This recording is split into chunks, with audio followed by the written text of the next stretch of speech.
تو اصل مسئلہ یہ ہے کہ انسان کا یہ جیون بڑا عجیب و غریب اور نرالا ہے کہ سب سے پہلی بات تو ہم یہ سمجھیں کہ یہ جو دنیا ہے اور اللہ تعالیٰ نے اپنی قدرت سے یہ دنیا اس طرح سے بنائی ہے کہ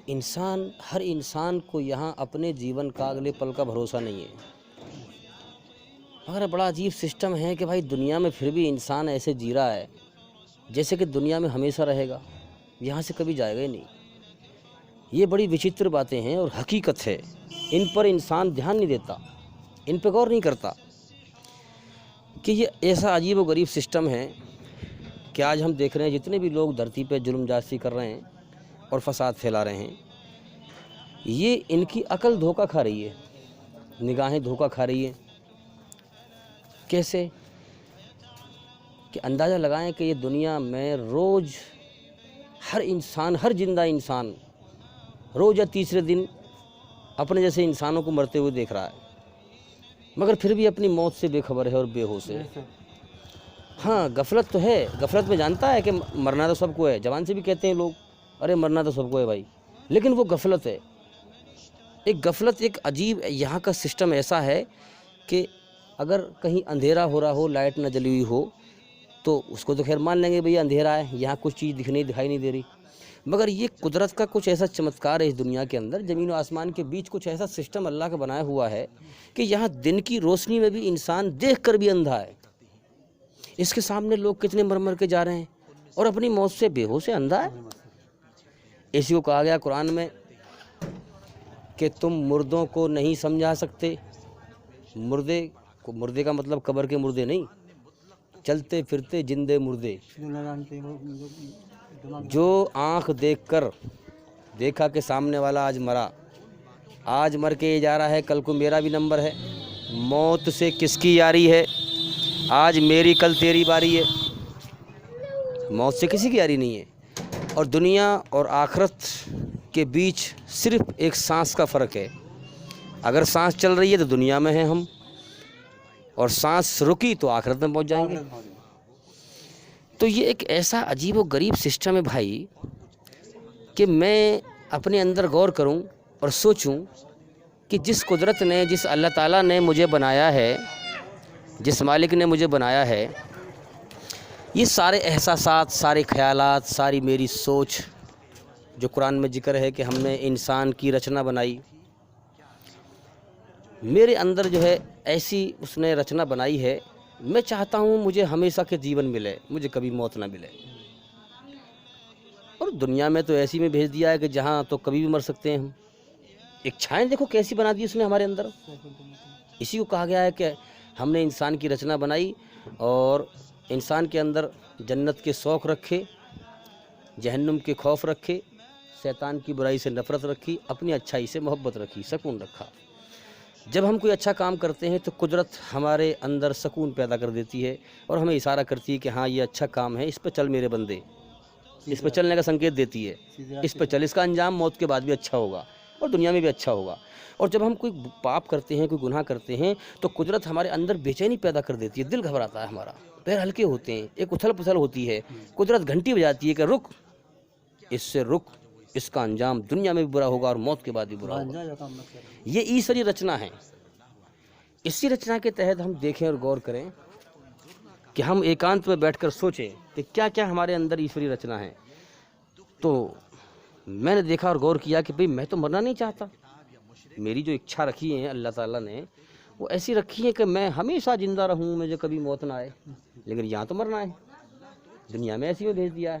اب سنکیت کہاں جاتے ہیں قدرت کے، اس پہ سمجھنا ہے ہمیں۔ میں تو نہیں چاہتا کہ مجھے دکھ تکلیف ملے، لیکن ساری عمر